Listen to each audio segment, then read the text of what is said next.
So, good evening, everybody. I'll begin the meeting welcome to the February 20th meeting of the Temple Terrace Community Redevelopment Agency. I'll call the meeting to order. Has everybody had an opportunity to review our minutes from the last meeting? And if so, is there a motion? Move to approve. Okay. Second. Any adjustments or corrections to the meeting minutes? Then if not, all those in favor signify with aye. Aye. Aye. Very good. The minutes are adopted. We will now get a presentation from our Business Relations Manager, Greg Pauley, regarding the final pedestrian master plan for the CRA. Good evening, everyone. Once again, Greg Pauley, Business Relations Manager, here tonight with a brief presentation on the final version of the pedestrian master plan recently completed by Kimley Horn and Associates. If I could get the presentation, thank you. First, a quick background. This project began in March of 2022. Staff solicited eligible consulting firms to develop a PMP, pedestrian master plan, for the southeast quadrant of the CRA. The scope of the services included in the solicitation called out a request for enhanced connectivity and pedestrian experience throughout the entirety of the southeast quadrant, as well as park improvements around the Springdale outfall pond. That actually expanded to also include the Riverside parcels as the process carried on. In July of 2022, Kimley Horn and Associates was selected as the consulting firm to provide this service. The consulting team launched the project in October of that same year. Initially, the entirety of the southeast quadrant was divided into 3 sub-areas, identified as the north sub-area, that area of the quadrant from Bullard Parkway to C Street, the central sub-area from C Street south to Chicago Avenue, and the south sub-area from Chicago Avenue all the way down to the Hillsborough River. The consulting team sought input and ideas from various resources. They held multiple meetings with directors, city managers, and key staff from various departments. They also came before this board as well as the city council to provide presentations and status updates on their work, from which they received feedback which was later incorporated into future iterations of the plan. They also met with property owners, business owners, and key stakeholders in the area to solicit their input and ideas, as well as gauge their appetite for the project. And finally, most recently, the consultants partnered with city staff to host a pop-up outdoor community event, community engagement event in the redevelopment area. I'll have more for you on that in just a moment. Along the way, the consultants identified various opportunities and constraints for each of the sub-areas mentioned, and these opportunities and constraints were placed into 3 primary categories: connectivity, open space and amenities, and placemaking. Here's a snapshot from the plan. I'm not going to read all of the bullet points. I'll call out just a few notable ones. It is on page 18 of the plan. To call out the first one here, if you look at this is the north sub-area. Under connectivity, this area has opportunities for enhanced intersection crossings, widening of the sidewalks, and reconfiguring of existing parking to provide for flex space to support outdoor events such as open air markets, food trucks, small festivals, and things of that nature. The next snapshot is the similar information for the central sub-area. Here you see under open spaces and opportunities, open spaces and amenities, an opportunity for pocket parks with seating and design features and outdoor dining areas. The most notable constraint here is this property is not owned, no portion of this property is owned by the city. This is all privately held property. And lastly, for the 3 sub-areas is the south sub-area. Here you see, next to connectivity, under opportunities, you see multi-use path.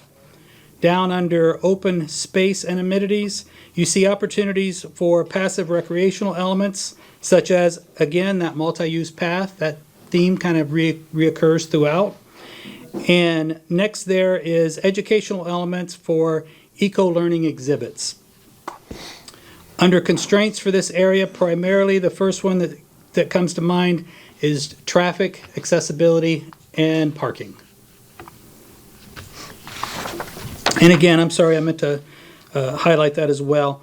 All of these are listed in the plan on page 18. And now back to that outdoor pop-up community engagement event I mentioned a moment ago. This event was held on Saturday, December 9th. It was 11 a.m. to 1 p.m. It was several members of city staff along with consultants from Kimley Horn were on hand to field questions, share the information on the proposed features and improvements.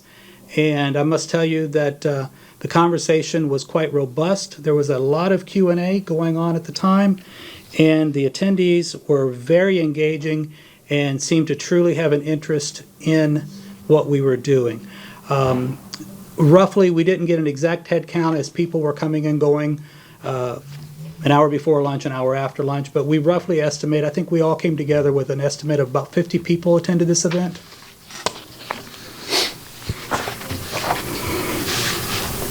Kimley Horn prepared large table maps for each of the sub-areas. They were displayed on large tables for the attendees to not only learn about the proposed enhancements and improvements, but also provide feedback. We received feedback both written and verbal. Some of the written feedback you see on the screen, that's not Photoshop, that's a real picture. They would simply write their ideas down on a sticky note and walk up and put it right on the map itself. For those that had more detailed feedback, they were provided with a more comprehensive comment card. Kimley Horn then gathered all of the sticky notes, all of the comment cards, and their own notes from verbal conversations and compiled the final results of the event. The overall opinion of what happened on that Saturday afternoon was that the concepts and proposed improvements were received favorably by the community. The most preferred feature was mentioned to be a boardwalk along the river with a pier, and also walking trails and green space improvements. Again, that theme reoccurred and repeated itself over and over and over again. So even though we were set up in the business district of the Southeast Quadrant, a great deal of the conversation focused on the area around the pond and the parcels over by the riverside. And for complete feedback details on what we gathered that day, that's included between pages 34 and 36 of the plan. Some additional information also within the plan. The consultants provided planning level budget estimates starting on page 37, an implementation strategy for short and long-term phasing of the various improvements starting on page 38, and potential grant opportunities for funding assistance starting on page 40. For anyone wishing to download the plan in its entirety, it's 41 pages, they can scan the QR code on screen. If they're watching this during a playback loop, they can certainly pause and scan it then as well, or they can visit templeterrace.gov /redevelopment and follow the link on the left to the pedestrian master plan. And with that, I would thank you for your patience and this opportunity, and I stand for any questions. Thank you, Mr. Pauly. Council members. Vice Mayor Abel.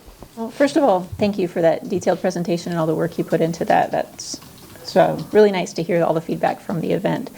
I guess my question is, if council likes some of this plan, like how could we proceed in implementing some of this?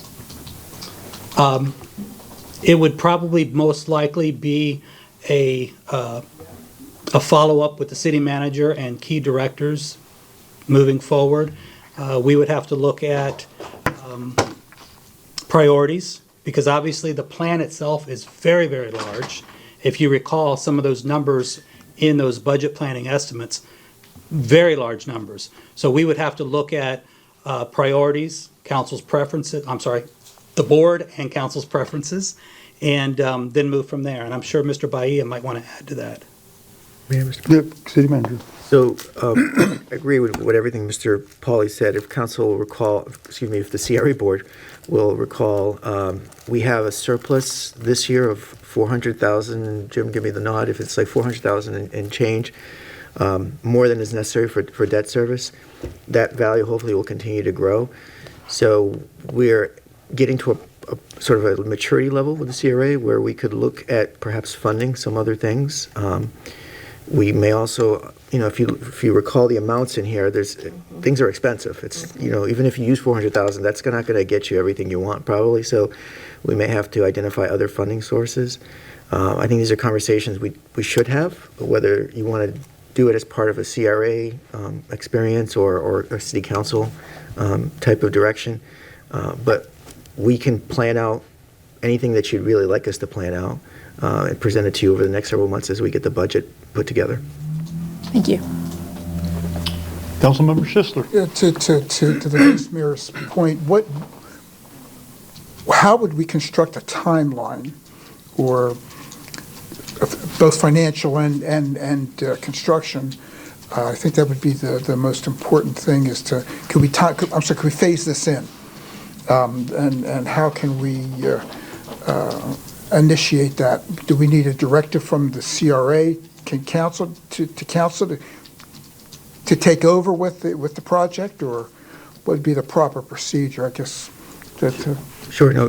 So, Councilmember, I think what we would do is, I don't think we could afford to do it without phasing. No. So we would probably, any recommendation that would come would have to be a phased approach. We are already working on elements of this. So I think I mentioned it in a recent council update. This past Friday, we received 9 submittals from engineering firms for the design of we don't have a name for it yet, the park on River Hills, the park space, which was one of the properties we used to have for sale. So that we'll have some design and engineering. So eventually we'll have plans for that, and that could be maybe that's where you start potentially. We may have conversations about all the different elements of the plan, but we will come up with depending on the direction you want to take. We could do it as part of the CRA. I think this is a very good avenue to do it. But I think the actual budget and that conversation will probably take place at council. Councilmember Fernandez. So we discussed in this presentation the feedback that we got from people that came to that meeting. And while that was a decent turnout for the meeting, it's still a small number for the city. But I would like to know, since a lot of this property is not city-owned, or as future development comes in, it would not be city-owned into the future, is the feedback from the property owners about making some of these, what I would call them improvements, but making some of these changes? I can speak in general terms. I did not have those conversations. The consultants had those conversations. General terms, several of the property owners and business owners and key stakeholders of that area, several of them were very supportive of what we were trying to do, with the understanding that what we are trying to do is create a more family-friendly, more popular, appealing location. The initial conversations that were held between the consultants and the various stakeholders stopped short of going into budgetary issues and how various private held property improvements would be financed. Well, I'm not so much wondering about financing it. It's more about, since they own the property, these property owners, I want to know more about their response and interest in actually having some of these modifications put in place. Not, I mean, obviously it's important because it's their property and they'd have to participate, but that's, May I? So, and correct me, Greg, but I think really most of the property that's contemplated in this study belongs to the city. So the one anomaly is the Winn-Dixie Plaza, that plaza, and then the Burger King, which I believe is breaking off of it, but the plan wasn't impacting the Burger King site per se, but it was going through the Winn-Dixie frontage. So that's the missing piece. That property owner, my recollection of the conversations that the consultant had with that property owner was, I think he likes the concept, but like any person with commercial property, until you get to the details and figure out, okay, who's going to do what, liability issues and things like that, they were nowhere near that level of detail. This was conceptual. I think strategically, myself, this is not obviously what the council needs to do, but we may want to work on the property we can control. Like I said, we got the park at the south. We've got the biggest, it seems like the strongest feedback we got was about the park at the south and the Springdale Pond area, because I think people can visualize that. It's very easy to see what that could look like. You may want to start there and work up to the Winn-Dixie and then, pick other pieces around it. We continue to have conversations with Winn-Dixie. I know that the mayor and I walked that property several months ago. It's tough. All the alternatives we looked at, there's not a real good one that gets to that property. It would have to be a different use or a complete renovation of the site to really make it, I think, function the way ideally we'd want it to. But we could probably make something work, but again, it wouldn't be the ideal situation. I have a couple more. Okay. So also along that line, for the property that we do currently own, but we are interested in developing, if we move forward with something like this project, would we want, we might not be able to get anything done of this scope prior to any kind of development project. So would we want to develop it or put it out for sale or development with the caveat that the plan is that this connectivity would be put in place and they would need to agree to that as part of the development of the parcels? I'm just wondering. So the improvements that we're contemplating are, like I said, in the city's property or on the public right-of-way. We would, through the planning, if we sold the parcel on the north end, I would think that we would make it as a condition of the sale that have to coordinate with the city's improvements so that you'd have some sort of coherency there. We control that because we're selling the property, and then whatever site plan has to come through the city council, I should say. So I think we'd have plenty of controls there to make sure that that's done. If there are any elements that they would have to build as part of a typical development approval, sidewalk improvements, things like that, we'd make sure that they do them so they would match whatever we're planning in the future. That's what I would suggest, at least. Okay, so my thoughts are, I think this is, overall, I think it's a good project. I think it brings value to that space, and it bringing value in people should be what the merchants want. But I do agree that I think maybe our efforts should start down in the park area. That's where we did get the most feedback. That's where we control all of it, and that's where we would probably have the highest visibility of the improvement to show people this is what this space could be, and then it could grow. So that's my thought. Any other council member questions? I don't have any questions. I have comments when it's time. Questions? It's now time. Very good, thank you. Anyway, thank you. It was a very good presentation. I love the plan, the whole thing. The key, like you've touched on, will be the strategic plan. An example, we have money to almost do everything on the north side. Do we want to do that now? No, I think no, but that's up to all of us to figure out what we want. Probably the best effort is down south, but we don't have all the money for that. I also like the idea of when we sell the property up there, that we incorporate some of these ideas into the site plan and make that a requirement. But again, I just want to thank you. The plan's fantastic. Thank you.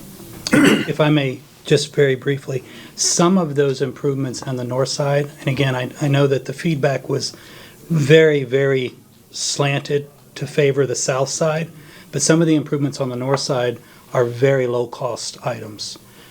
So maybe we could possibly consider a hybrid. Another, we go, I mean, I don't want us to, you guys need to start prioritizing the plan, some strategic overview, and it's going to come to us. But, it's going to be one from the top and two from the bottom, and, it's going to jump all over the place. That's my idea, anyway. Councilmember? Do we need a motion to accept this report? Or I don't think so. to transfer it to council? Do we need to? If you're moving this to council for any type of vote or consideration, then this body should then do that. If you're just leaving it here with the CRA, then Would you please move it to council, because there's things I want to say and we're running out of time. Yeah. Okay. Okay. Okay, so we need to. Move to accept the report, move it to council for council action. Second? Any discussion of the motion? All those in favor signify with aye. Aye. Opposed? No nays. I do have some comments I'd like to bring up under new business, but I don't want to do it when we have 3 minutes and we're all trying to get the break in there. So any other business, Mr. Pauly? Thank you for the report, by the way. Good report. Good report. Thank you. Any other business to, No, sir. Mr. Bahia? City Attorney? Board Attorney? Okay, if not, we will be adjourned until 6 o'clock.